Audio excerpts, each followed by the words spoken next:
Hey everyone, and welcome to English Listen and Learn. I'm Ben, and I'm so glad you could join us for this deep dive. I'm Anna. Today we're going to be talking about learning faster. Yeah, who doesn't want to learn faster, right? Exactly. We've all got busy lives, so much to learn, so little time. We're going to uncover some pretty incredible techniques that can help you learn anything more effectively. And quickly, too. It's not about magic. It's about proven strategies that are backed by science and used by some of the most successful learners in the world. Ready to get started? Let's dive in.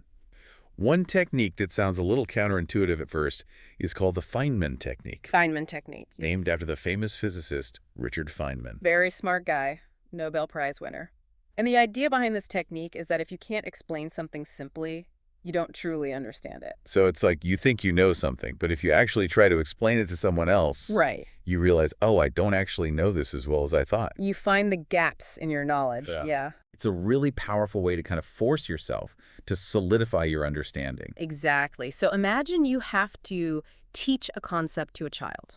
Okay, a child. Someone who has no background knowledge on that topic. Yeah. You're going to have to break it down into simple terms, use analogies, and really think through the logic. So as I'm teaching this imaginary child, I'm going to start to realize, oh, I'm getting stuck here. Right. I don't actually know how to explain this part. Exactly. Those are your knowledge gaps. And then you can go back and actually study those gaps and then try again. Exactly. And try to teach it again. It's like a feedback loop. The act of explaining something out loud, even if it's to yourself, forces you to organize your thoughts and make connections that you might not have made otherwise. And there's a story about how Elon Musk used this technique to teach himself rocket science. Yeah, which led to SpaceX, the whole space exploration company. Exactly. Amazing. Pretty powerful example. And from a neuroscience perspective, teaching engages multiple areas of your brain.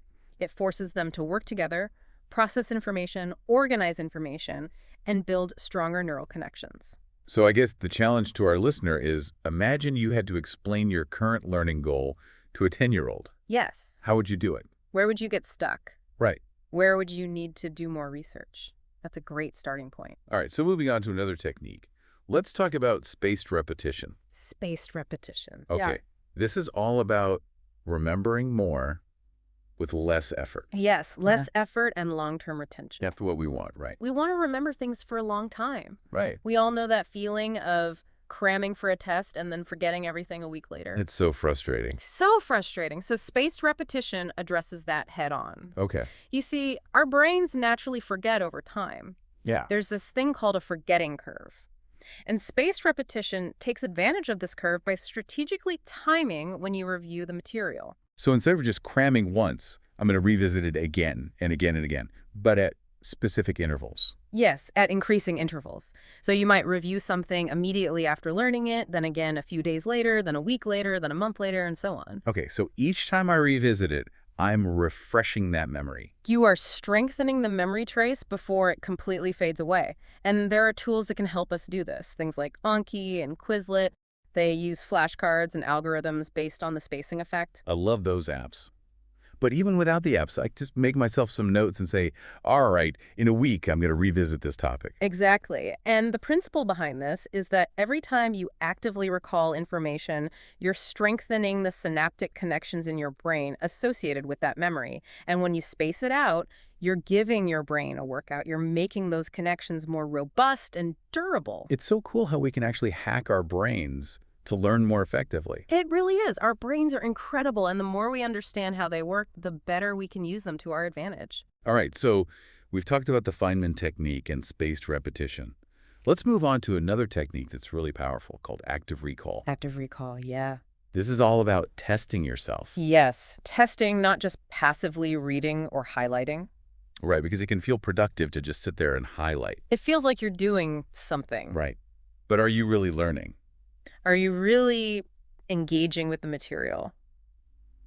Probably not as much as you could be. So active recall is about actively retrieving information from your memory. It's like the difference between watching a cooking show and actually getting in the kitchen and trying the recipe. Exactly. How would someone actually go about doing this? So you take the material you're learning and you turn it into questions. Then you try to answer those questions without looking at your notes. Okay, so like flashcard style almost. Yeah, exactly. It might feel uncomfortable at first, because you're struggling to recall the information, but that struggle is actually a sign that your brain is working hard. That's interesting. So the more we struggle, the more we learn. In a way, yes. Think of it like forging a path through a forest. The more you walk that path, the clearer and easier it becomes. And I've heard that Barbara Oakley, who created that really popular Learning How to Learn course, she's a big fan of active recall. She is, especially for subjects like engineering and math. Those tough subjects. Tough subjects, and she says active recall is one of the most powerful ways to learn them effectively. And what's actually happening in the brain is that active recall engages a different part of the brain than passive reading or highlighting. Exactly. Yeah. It activates the hippocampus, which plays a crucial role in memory consolidation. Okay, so we're actually engaging with the material on a deeper level. Yes, you're making it much more likely that you'll remember it in the long run. It's like we're really taking ownership of our learning. All right, now let's talk about a technique that can help us tackle large amounts of information without feeling totally overwhelmed. Have you heard of chunking? Chunking. What is chunking? So chunking is basically about organizing information into manageable pieces. It's not about making the material smaller. Okay. It's about structuring it in a way that makes sense to our brains. Like when we try to remember a phone number. Exactly. We break it down into chunks. 3 digits, 4 digits. Exactly. It's much easier to remember that way than trying to remember 10 random digits. And this applies to all kinds of information. So if I'm trying to learn, let's say, a new language, I can group similar words together.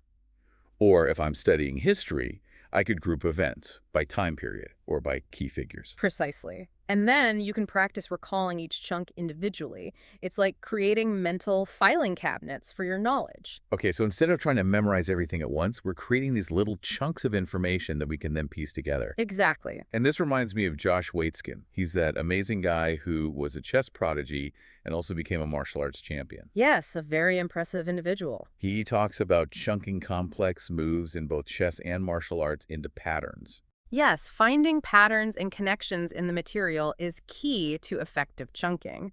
And then you can group those patterns together. So it's like by breaking down these complex things into smaller chunks, he was able to master them much faster. Exactly. And it all ties back to the limitations of our working memory. We can only hold so much information in our minds at once. So by chunking information, we overcome that limitation. It's like we're giving our brains a break. All right, we've covered a lot of ground already, but we have one more technique to discuss in this first part of our deep dive, and it's called interleaving. Have you heard of interleaving? Interleaving, yes. What is interleaving? Interleaving is all about mixing things up. So instead of studying just one subject or skill at a time, you jump between different topics. Oh, interesting. So instead of studying history for an hour, then math for an hour, I might do 20 minutes of history, 20 minutes of math, and then switch back and forth. Exactly. The goal here is to strengthen the connections between different concepts by forcing your brain to work a little harder. So it's like cross-training for our brains. I love that analogy, yes. Like cross-training, it makes your brain more agile and adaptable, and it prevents boredom, too. That's always a plus. And Scott Young, the guy who completed MIT's 4-year computer science program in just 12 months, he used interleaving as one of his key strategies. Wow, that's impressive. It is, and it makes sense when you think about it from a cognitive science perspective. When you switch between topics, your brain has to work harder to retrieve the relevant information. It's like having to switch between different mental files. Because it's making those neural connections stronger. Exactly. It's like building stronger mental muscles. And it forces your brain to really discriminate between different concepts. So by mixing things up, we're making our learning more efficient. We're strengthening those connections and making those memories more durable. Precisely. Interleaving is a simple but powerful technique. I love that. So we've covered the Feynman technique, spaced repetition, active recall, chunking, and now interleaving. These are all amazing techniques that can help us learn faster and remember more. And I think they all really tie back to this idea of being more active and engaged with our learning.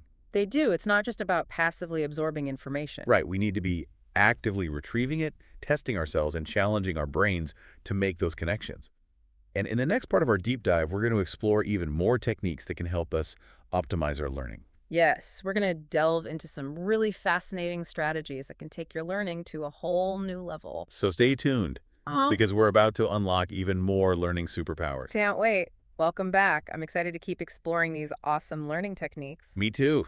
Let's dive right in. Last time, we talked about being active in our learning. Yes, like using active recall. Right, things like that. But I think it's also fascinating to think about what's actually happening in our brains when we learn new things. Oh, absolutely. Understanding the neuroscience behind learning can be really powerful. It's like peeking behind the curtain to see how the magic happens. So imagine your brain like a massive network of interconnected pathways. Okay, a network of pathways. And every time you learn something new, you're essentially forging a new path in this network. So the more we learn, the more complex this network becomes. Exactly. It's like building a mental superhighway. I love that analogy. Mhm. But what are these pathways actually made of? They're made up of neurons, which are brain cells that communicate with each other. And these neurons are constantly talking to each other through electrical and chemical signals. Okay, so how does this relate to the learning techniques we've been discussing?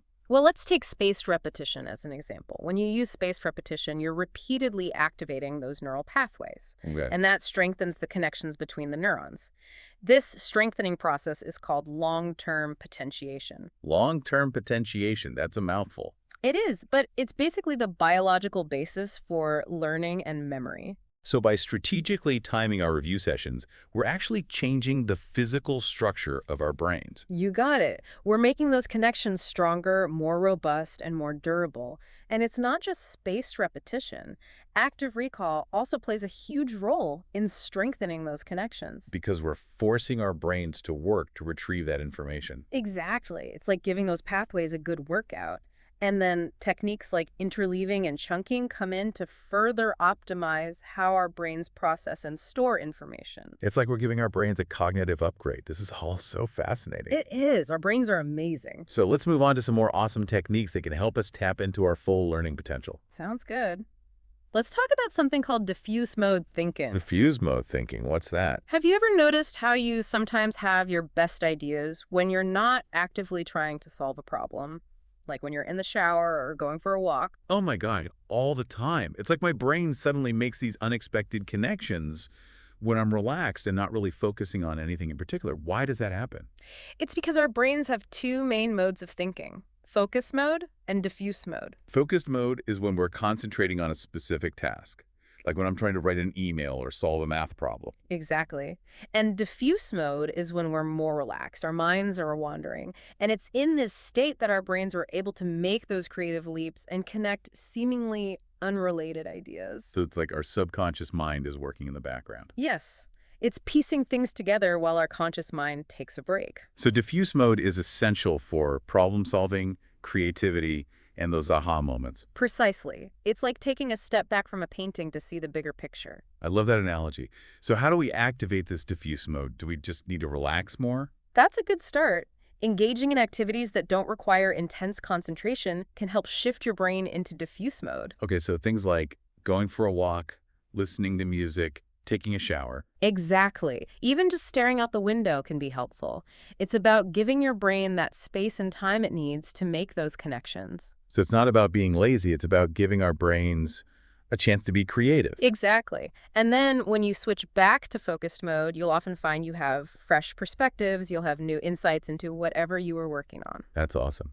So we've talked about focused and diffuse mode. Let's move on to another technique, active reading. Active reading. Yeah, a lot of people think reading is just about passively moving your eyes across the page, but it can be so much more than that. So it's not just about absorbing words. What makes active reading different? Active reading is about engaging with the material in a purposeful way. It's about asking questions, making predictions, summarizing information as you go. So I'm interacting with a text, almost like having a conversation with the author. Exactly. It's a much more dynamic and engaging process. And there are some specific techniques that can help you become a more active reader. Okay, like what? One technique is to preview the material before you start reading. Look at the headings, the subheadings, the visuals. Just get a sense of what the text is about. So you're creating a mental framework. Exactly. And this helps you make predictions about what you're going to learn. Then, as you're reading, ask yourself questions about the material. Okay. What's the author's main point? What evidence is presented? How does this connect to what I already know? This helps you stay engaged. It helps you process the information more deeply. So I'm not just reading the words, I'm thinking about them. I'm analyzing them. Exactly. And you can also highlight or annotate the text. Underline things, write little notes in the margin. Exactly.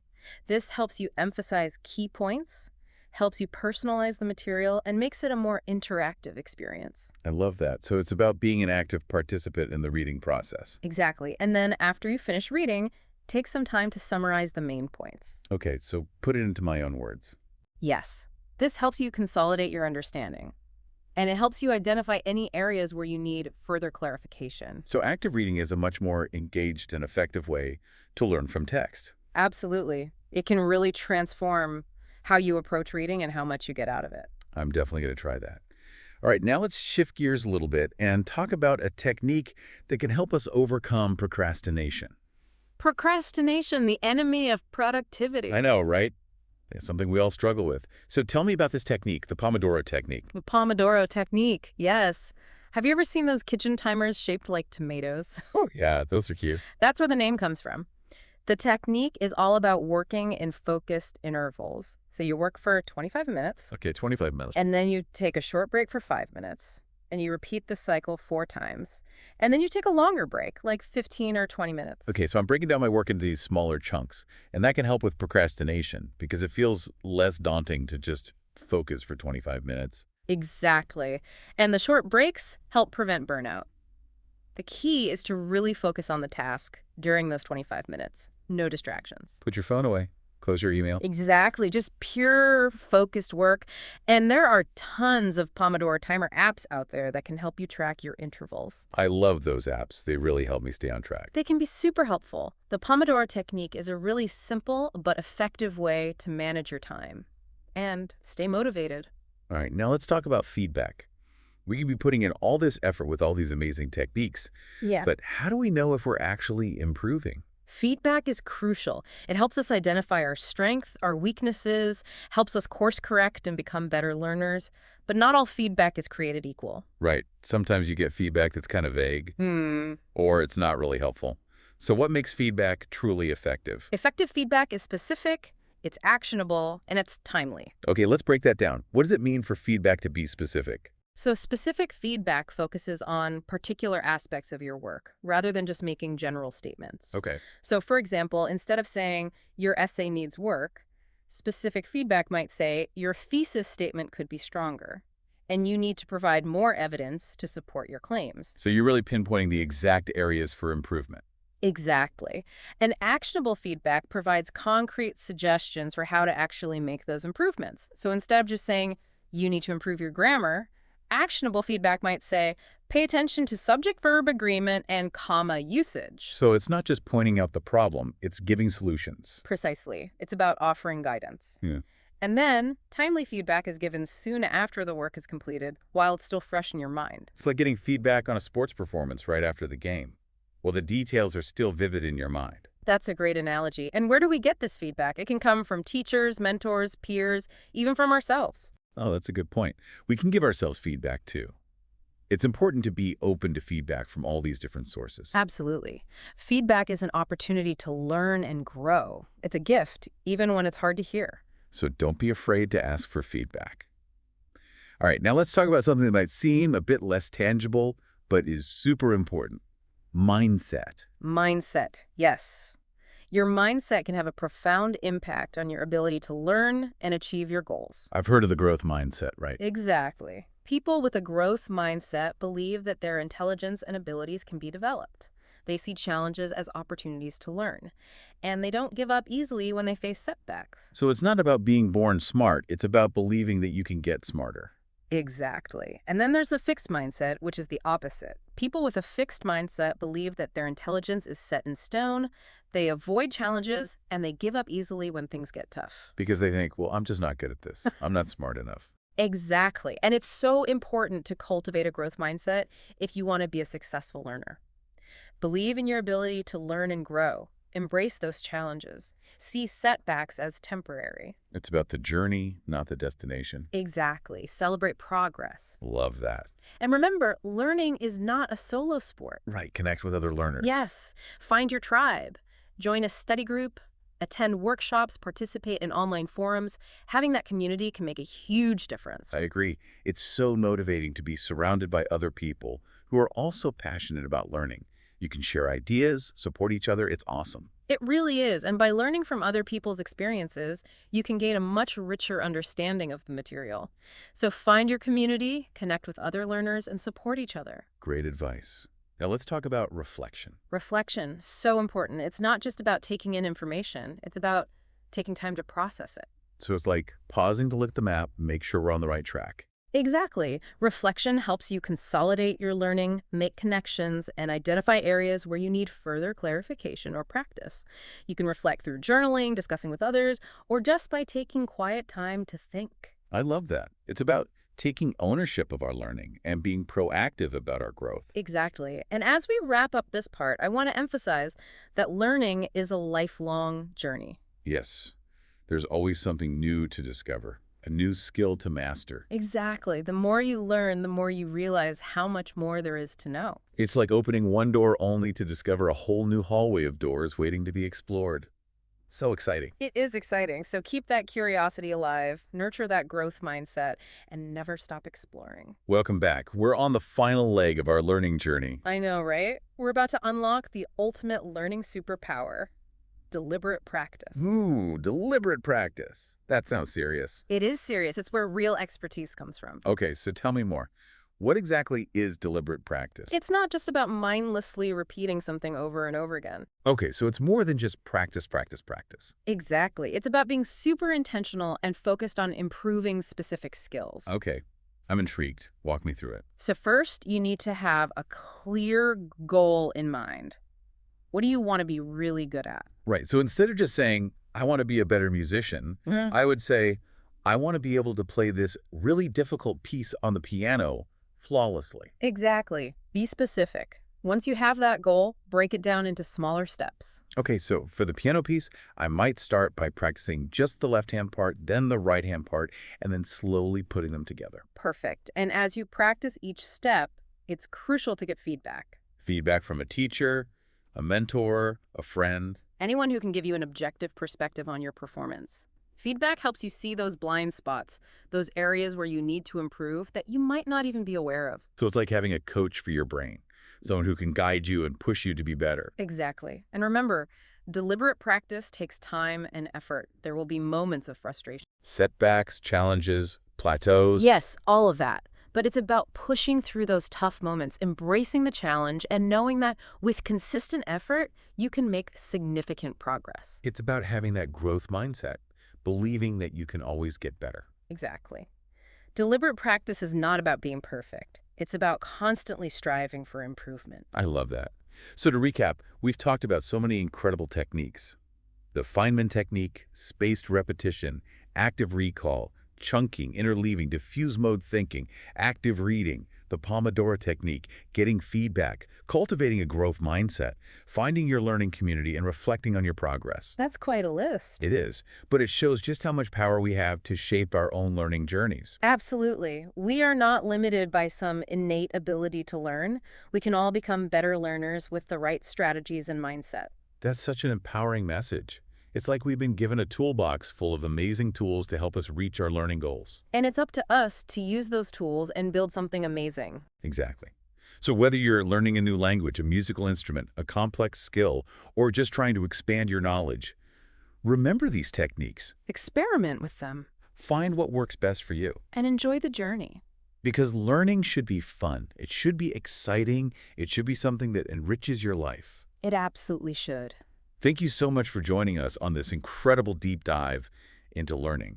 We hope you've learned something new, that you're feeling inspired, and that you're ready to go out there and become a true learning superhero. Happy learning, everyone!